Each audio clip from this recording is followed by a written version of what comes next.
All right, so let's dig a little bit further into the thing that we referred to earlier in that storyline, which is attracting and retaining talent. Yep. So the question comes up, what are companies doing to retain talent? What are companies doing to attract talent? Yep. Right. And the answers are not all that surprising, but the answers are somewhat concerning as well. So stopping turnover, these are the top actions that companies are taking. This is across industries. And again, we've got this cut by industry as well. So if you say what's happening in tech or healthcare or whatever, we can answer those questions for you. 52% of companies are increasing base pay to hold on to people. Okay, well, that's kind of obvious, no brainer, right? 42% of companies are increasing incentives.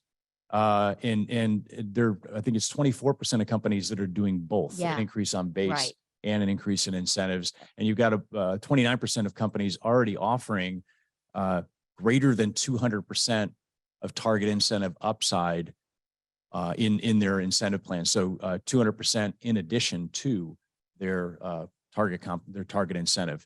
And I'll come back to this in a second. 37% offering hybrid work. Okay, so you can, now this is really funny when you talk about sales organizations, because sales organizations have been hybrid for years. I know. I mean, how many salespeople actually come and sit in the office? There's some companies where they do, but that's not an unusual thing. About a quarter offering remote work and about a quarter offering enhanced reward and recognition. Okay, and I'll come back to some of these comments, but that's for stopping turnover. And then I want to go to the next one here, which is what are they doing to acquire new talent? Okay, similar types of numbers, 50% offering higher base pay, 39% offering higher incentives. Then you see signing bonuses, about a third offering signing bonuses, about a third offering hybrid work, and then about a little over a quarter offering remote work. Okay, so quiz question for everybody, and you don't have to answer, but kind of think of this. I know we always like quiz questions, so we all like the Cosmo quiz. It's what's your quiz question? Quiz question is, and what if I get it right? What you get a sense of pride and accomplishment. Okay. Okay. It's all about the ego. Okay, what's wrong with hiring and offering higher base salaries, higher base pay? What's wrong with offering higher base pay? You don't have to answer that. Okay, didn't I mention earlier, Econ 101, this is a short run problem. This disequilibrium in supply and demand in the labor market is a short run problem due to what's happening with the number of people in the workforce, the people that are, the departures or the quitters, what do we call them now? The lifestylers. This is a short run problem. What you're doing is you're committing to a long-term or long run solution for a short run problem. Once you offer those higher base salaries, that higher base pay, you're stuck with that for some period of time, right? And so then there are only three things you can do as a result of that. Right. So you can either increase quotas, or you can decrease costs somewhere else, or you can increase the price of your product. And inherent in increasing quotas is increasing productivity, right? So if you don't do one of those three things, and somebody else will probably find a fourth one, that's fine as well, which would be great.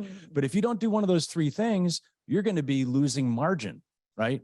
So you're committing in that base pay decision to a long-term solution for a short-run problem.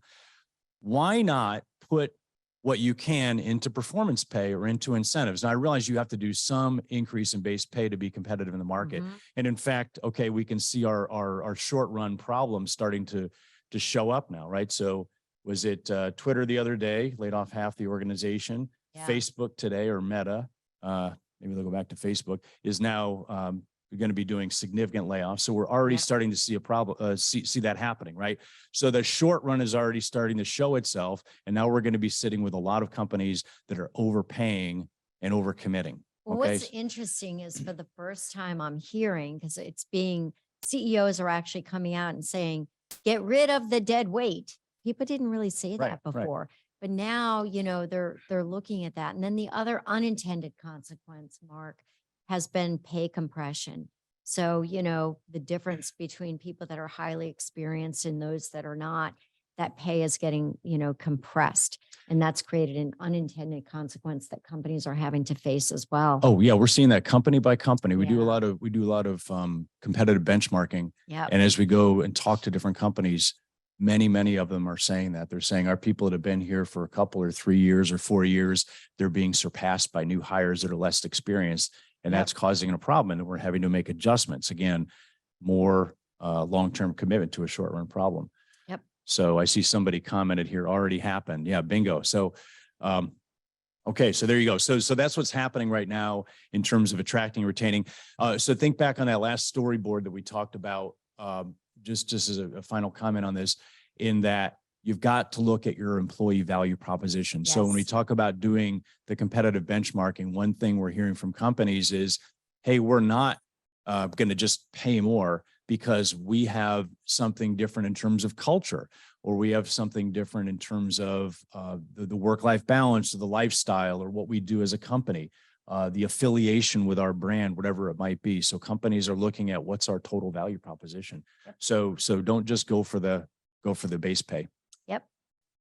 Okay, so let's move on to incentive compensation and what the big story was coming out of the survey.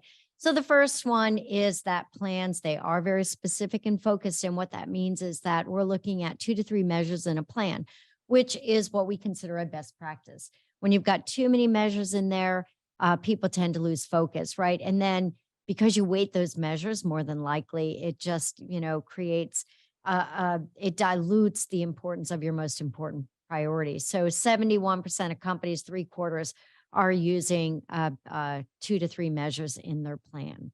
And that was what, 56% in 2020. But that's simply because during the pandemic, we saw people going down to maybe 1 measure.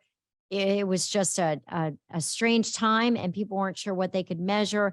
They didn't want to hold their teams accountable for profit, for example. They were just out there to get what they could get.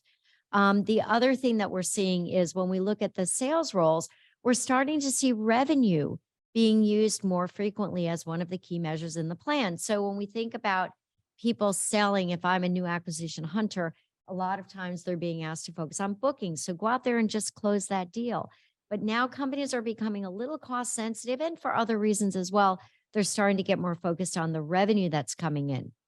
And so we're seeing that.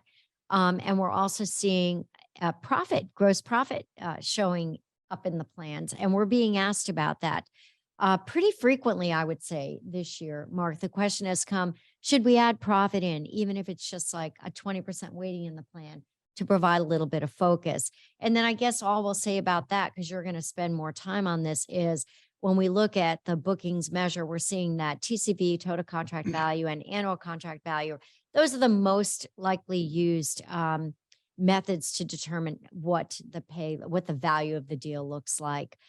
So the other big news is, which might not be big news for any of you, but maybe you would like to know that your colleagues and peers out there, everyone is still struggling with how do we set quotas in the next coming year. So there's still continued supply chain. Now there's economic uncertainty. There are layoffs. There are people being hired.